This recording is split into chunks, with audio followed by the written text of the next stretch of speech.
remedy sa saging na hinog na, kung anong dapat gawin. At lagyan lang ng flour, sugar, at saka yung ihalo yung saging at i-mix.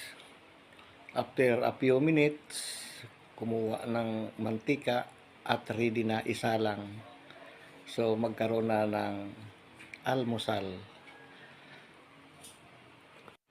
Ito ang original na pandesal noon kapanahunan ng ating mga ninuno, ay atin ngayon makita pa sa paggawa kung paano ang remedy ng saging na sinasabing overripe at lagyan ng flour, sugar at ihalo at mantika, isa lang sa kawali, ay mayroon ng almusal.